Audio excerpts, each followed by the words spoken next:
मैं कल्पना आप सभी का वेलकम करती हूँ।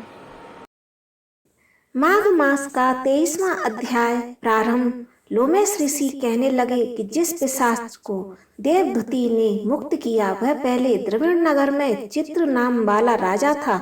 वह बड़ा सूरवीर सत्यपरायण तथा पुरोहितों को आगे करके यज्ञ आदि करता था। दक्षिण दिशा में उसका राज्य था और उसके कोष धन भरे हुए थे और उसके पास बहुत से हाथी घोड़े और रथ थे। वह अत्यंत शोभा को प्राप्त होता था, बहुत सी स्त्रियों के साथ क्रीड़ा करता था और उनके यज्ञ उसने किए थे। वह नित्य अतिथियों की पूजा किया करता था और शास्त्र विद्या में निपुण था और ब्रह्मा विष्णु महेश और सूर्य की पूजा सदैव किया करता था। वह जंगल में भी स्त्रियों से घिरा हुआ क्रीड़ा किया करता था।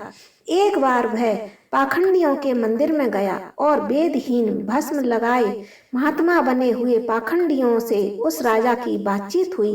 पाखंडियों ने कहा कि हे राजन, शैव धर्म की महिमा सुनो। इस धर्म के प्रभाव से मनुष्य पाप को काटकर मुक्त हो जाता है। सब वर्णों में शैव मत ही मुक्ति देने वाला है। शिव की आज्ञा के बिना दान यज्ञ और तपों से कुछ नहीं बनता। शिव का सेवक होकर भस्म धारण करने, जटा रखने से ही मनुष्य मुक्त हो जाता है। जटा धारण करने तथा भस्म लेपन से मनुष्य शिव के समान हो जाता है। इसके बराबर कोई पुण्य नहीं है। जटा भस्म धारण किए हुए सभी योगी शिव के समान हो जाते हैं। अंध, जड़, नपुंसक और मूर्ख सब जटा से ही पहचाने जाते हैं। शूद्र वर्ण के शैव भी पूजनीय हैं। विश्वामित्र क्षत्रिय होकर तप से ब्राह्मण हो गए। वाल्मीकि चोर होकर उत्तम ब्राह्मण हो गए। अतएव शिव पूजन में किसी बात का विचार नहीं है। तप से ही ब्रह्मत्व प्राप्त होता है, जन्म से नहीं। इस कारण शैव का दर्शन उत्तम है तथा शिव के सिवाय दूसरे देवता का पूजन न करें। शिव तपस्वी को विष्णु का त्याग करना चाहिए। विष्णु की मूर्ति का पूजन नहीं करना चाहिए। विष्णु के दर्शन से शिव का द्रोह उत्पन्न होता है और शिव के द्रोह से रौरवादी नरक मिलते हैं। इसी से भवसागर से पर होने के लिए विष्णु का नाम भी नहीं लेना चाहिए। शिव भक्त निशंक होकर जो शिव से प्रेम करता है वह कैलाश में वास करता है, इसमें कुछ संदेह नहीं। इस धर्म का पालन करने वालों का भी नाश नहीं होता।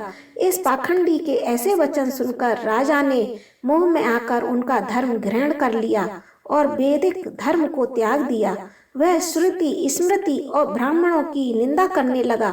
उसने अपने घर के अग्निहोत्र को बुझा दिया और धर्म के कार्य बंद कर दिए। विष्णु की निंदा और वैष्णवों से द्वेष करने लगा और बोला, कहाँ है विष्णु? कहाँ देखा जाता है? कहाँ रहता है? किसने देखा है? और जो लोग नारायण का भजन करते थे उनको दुख देता था। पाखंडियों का मत ग्रहण कर राजा वैदिक धर्म, व्रत, दान और दानियों को नहीं मानता था। अन्याय से दंड देता। वह कामी राजा सदा स्त्रियों के सम्मुख से घिरा रहता और क्रोध से भरा रहता। गुरु और पुरोहितों के वचनों को नहीं मानता था।